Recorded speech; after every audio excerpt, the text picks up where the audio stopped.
L'invité du jour. L'invité du jour, animé par Aurélie Véron.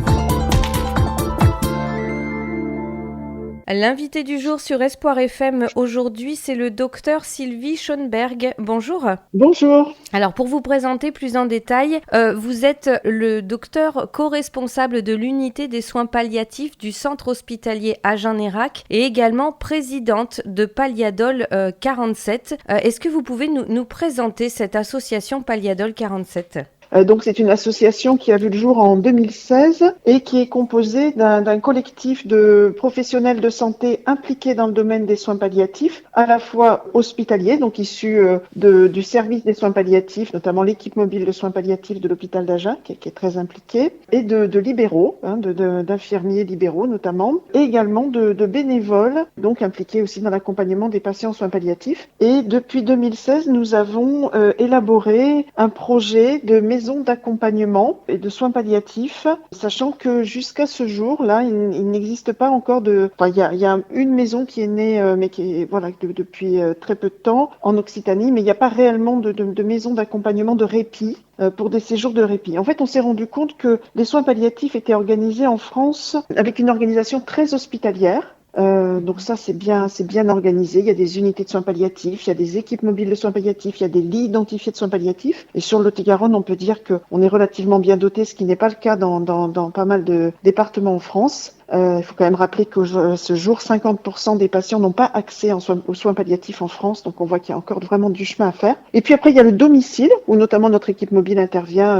très régulièrement, avec des libéraux, avec des aides, des auxiliaires de vie qu'on peut déployer à domicile, avec l'HAD lorsque c'est nécessaire, l'hospitalisation à domicile. Mais que finalement, entre l'hôpital et le domicile, c'est un peu le grand écart, et on a parfois on aurait besoin d'une structure intermédiaire, que ce soit lorsque les retours à domicile sont un peu compliqués depuis l'hôpital et que finalement on garde des patients dans le service alors qu'ils pourraient être dans un autre lieu que l'hôpital. Ils n'ont pas de nécessité d'avoir la haute technologie d'un hôpital, mais c'est trop compliqué pour aller déjà à la maison. Et inversement, on a aussi des patients ou des familles, notamment des proches, qui s'épuisent à la maison et qui auraient besoin comme ça d'un lieu de répit. Et à ce jour, ces patients, ils arrivent à l'hôpital et c'est vraiment dommage. D'accord, donc c'est un projet très, très important qui, en ce moment, est à un tournant. Vous attendez des réponses, c'est ça ? Complètement, c'est-à-dire qu'on est vraiment sur, comme vous dites, un tournant avec le plan décennal des soins palliatifs qui est en train de se déployer. Alors ça a malheureusement pris du retard avec tous les événements politiques dont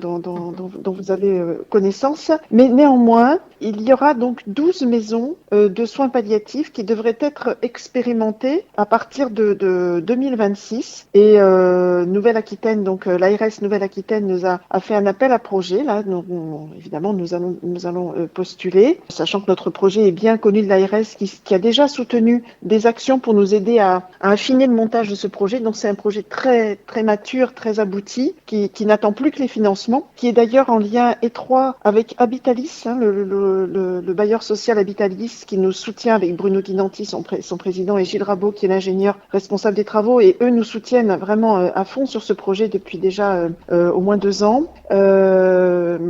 Et donc la structure va être portée par Habitalis.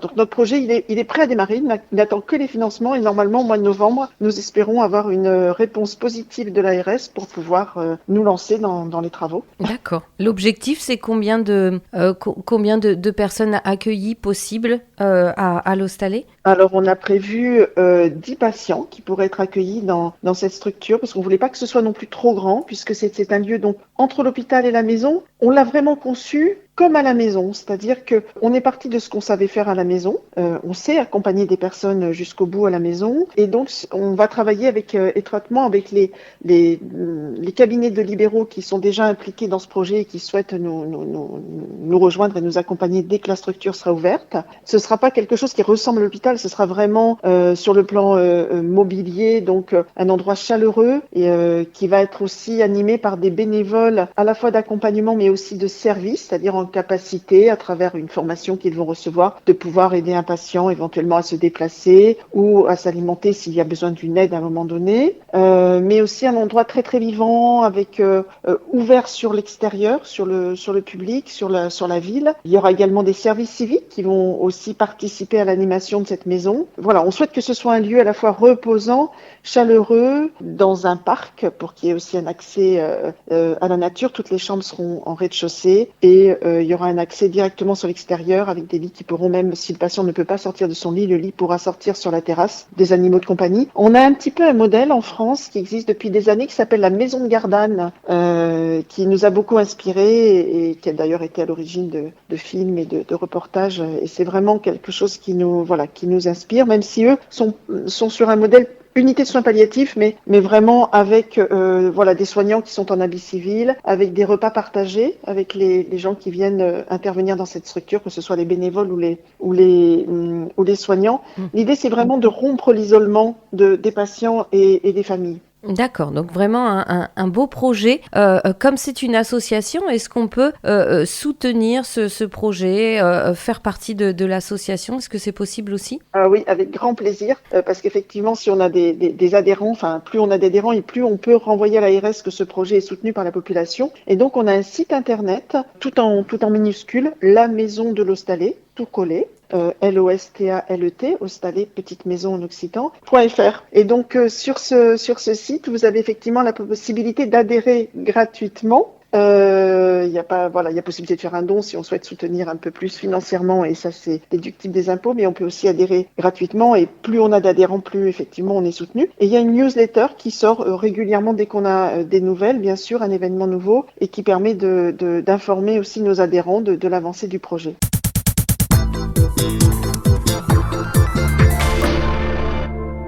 Docteur Schoenberg, on vous reçoit aussi sur les ondes d'Espoir FM parce que le dimanche 12 octobre, c'est la journée mondiale des soins palliatifs. Et oui, dans ce cadre-là, vous organisez la semaine suivante plusieurs événements, des spectacles, on va dire, des soirées, des soirées spectacles, c'est bien ça. Le premier, oui, c'est le mercredi 15 octobre. Est-ce que vous pouvez nous présenter cette soirée théâtre? Oui, alors donc le 15 octobre, ça se tient au Galion à 19h30. Et là, je remercie le maire de Foulayronnes, Bruno Dubos, qui nous offre gracieusement la salle. Et donc, on a deux médecins philosophes parisiens, donc qui s'appellent Farouja Ossini, qui est psychiatre, psychanalyste, et Bruno Dallaporta, qui est néphrologue et qui s'occupe particulièrement des dialyses, qui ont écrit une pièce de théâtre qui est sortie d'ailleurs en Festival Off à Avignon il y a presque 2 ans, à l'occasion du projet de loi sur l'aide médicale à mourir, c'est-à-dire le suicide assisté ou l'euthanasie. Et cette pièce de théâtre, donc c'est une petite pièce qui dure pas tout à fait 3/4 d'heure, qui va être jouée par la troupe de Pont-du-Castre, les comédiens du Chêne, qu'on remercie d'ailleurs énormément parce qu'ils sont tous bénévoles et qu'ils ont été tout de suite intéressés par cette pièce, et donc on les remercie beaucoup. Et elle met en scène un monsieur d'un certain âge qui est donc un peu âgé et qui a différentes pathologies évolutives comme un diabète, une insuffisance rénale, un début de DMLA, une perte de la vision, et donc dans cette fiction, la loi autorise le suicide assisté, et ce monsieur donc est éligible. Et donc il a fixé, avec l'association qui s'occupe du suicide assisté, il a fixé la date de son décès. Et donc il reçoit ses enfants pour leur annoncer. Et là, c'est une pièce extrêmement vivante, c'est drôle, c'est très vivant, il y a évidemment des réactions très différentes selon les enfants, entre ceux qui trouvent que c'est sa liberté, et on voit que les avis des uns et des autres évoluent au fur et à mesure de l'histoire.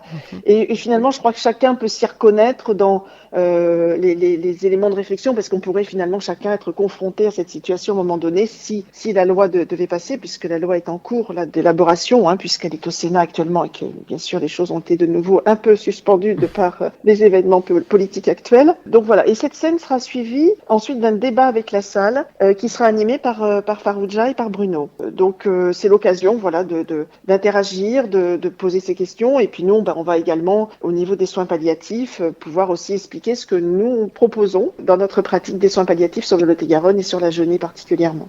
D'accord, donc c'est une soirée en partenariat avec le centre hospitalier, l'association Palliadol et Alliance 47 qui est aussi une association. Les droits d'entrée aussi de ce spectacle sont à 5 € par personne et c'est une soirée au profit de l'association Palliadol 47 justement. Exactement, on en profitera évidemment pour du coup c'est Palliadol 47 qui l'organise et on va bien entendu en profiter pour de nouveau reparler de notre projet de maison. Hein, ouais. D'accord, très bien. Et donc, le lendemain, le jeudi 16 octobre à 19h30 à la tannerie à Agen, il y a à nouveau un moment d'échange avec Farrugia Ossini et Bruno Dalla Porta, c'est ça, hein? Exactement. Donc là, de nouveau, l'espace tannerie nous offre aussi gracieusement la salle et on les remercie chaleureusement. Et donc, Farrugia et Bruno ont monté depuis cette pièce de théâtre une scène ouverte qui est produite au Théâtre de la Concorde à Paris depuis un peu plus d'1 an. Alors c'est un peu comme un café philo et donc là on est plutôt sur quelque chose d'extrêmement